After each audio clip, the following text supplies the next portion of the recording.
Hi. It's Monday, and I'm usually pretty good.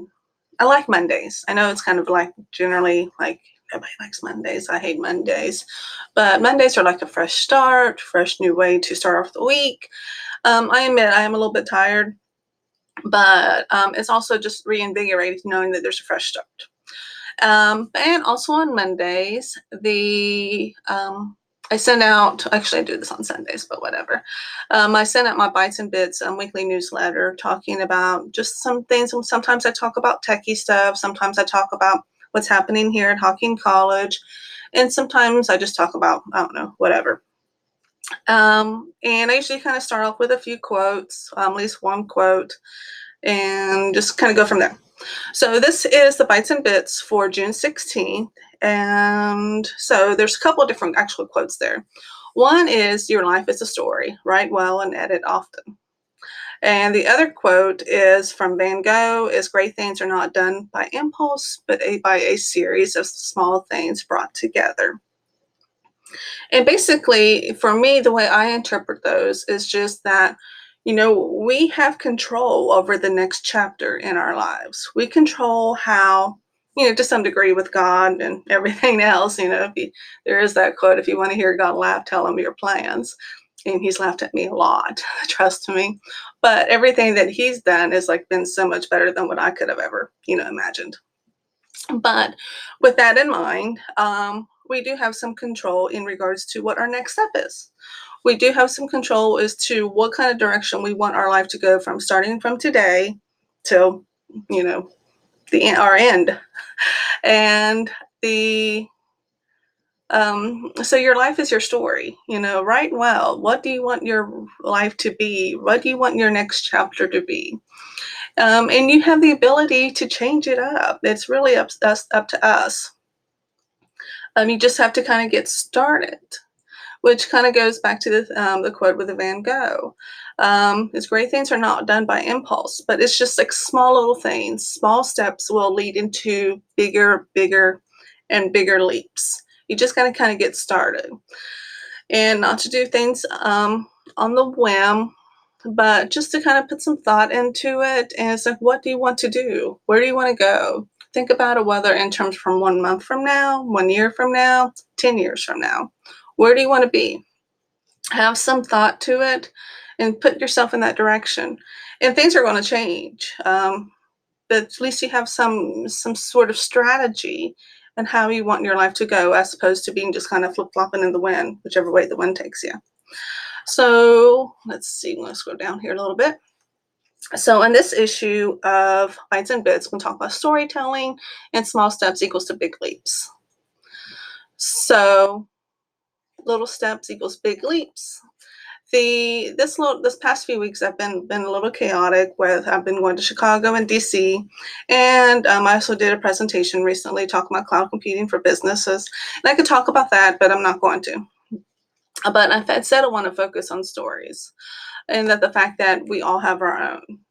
And some are more eventful and chaotic than others. I would say mine, for these past 39 years, probably about mid-range chaos.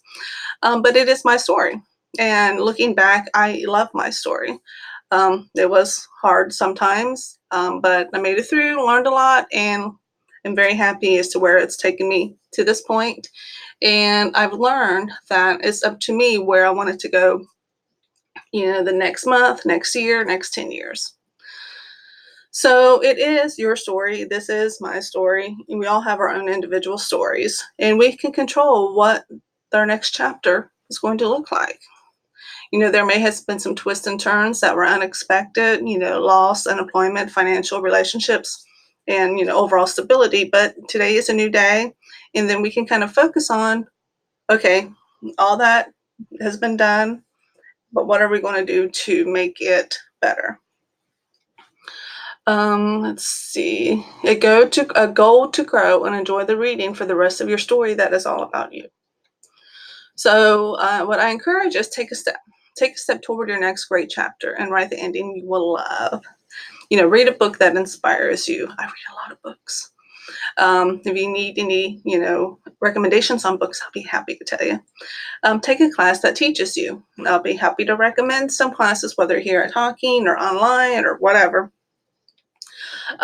Meet people you can learn from. You know, they're everywhere. I go to a lot of meetups. They're a great way to meet people. I encourage my students to go to meetups. Just networking and meeting people and learning from others. That's probably one of the best ways there is to learn. Find your spark and flame it. Find what you get passionate about. Find what just keeps you motivated to continue to learn. And you will be surprised. You will be amazed how far you can grow. Once you find that thing that you just love, and if you don't know what that is yet, just kind of start exploring different things. There's so many different options out there, and we don't know what we don't know until somebody tells us, or we, run onto it by accident. You just don't know. You got to put yourself out there, but find your spark and just flame it. Since we're talking about stories, I want to share a recent blog. So there is a student who had her own unique story.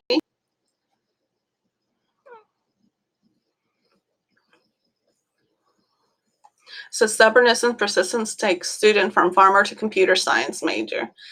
And I had someone comment that this was like knocking on farming. This is completely not knocking on farming. She had an injury. She couldn't do the trade anymore.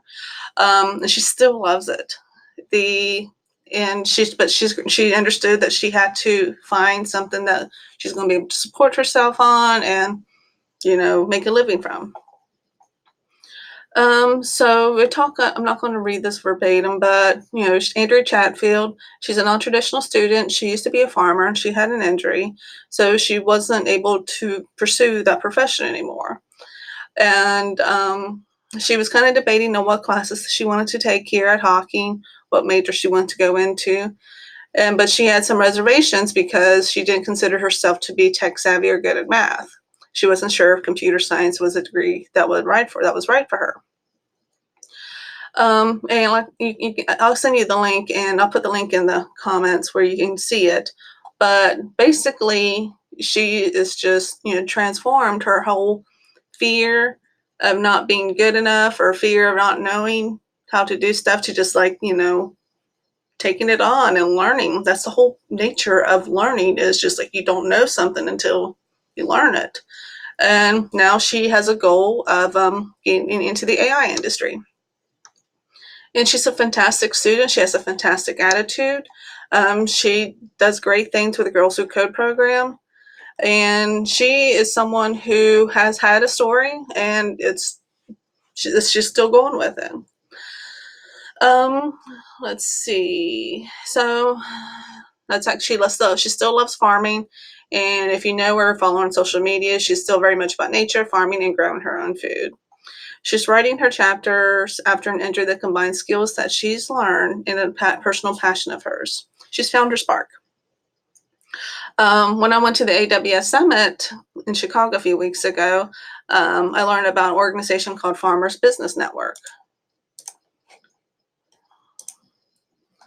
They use technology like AI and machine learning to help farmers, the network that helps farmers win.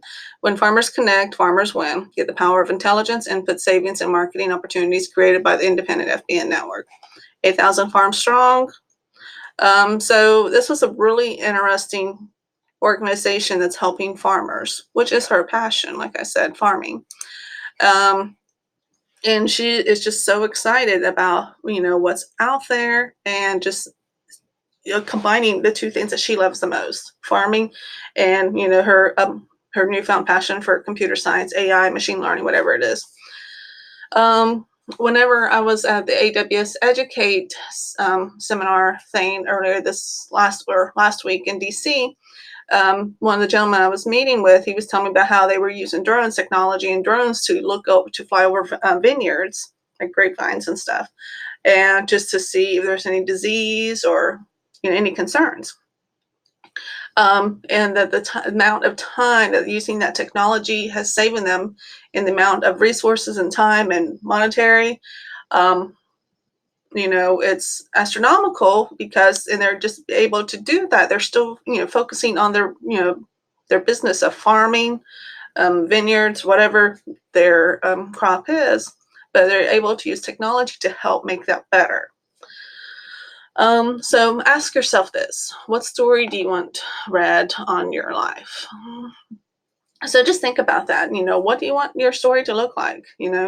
Take a step in that direction that's going to put you in that path, then the story that you're going to want to read it, that you're going to want to live it, and that you are going to want to share it. So we have some stuff coming up. There were some activities that we do during the summer here. This is coming to a close. The Google Cloud Fundamentals, or you can focus on Google Cloud Fundamentals or machine learning.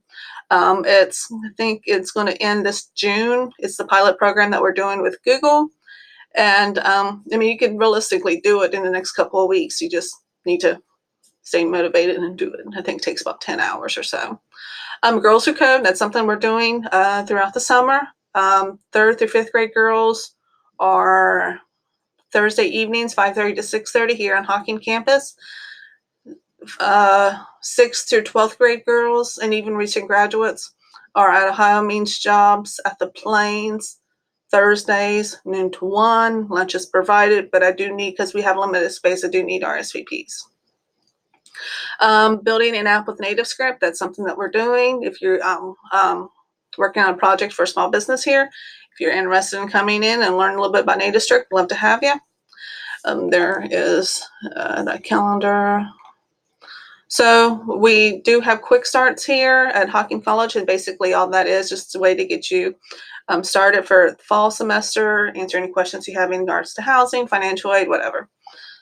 Okay, that is my Bytes and Bits for this week. And if you have any questions, let me know. Thank you.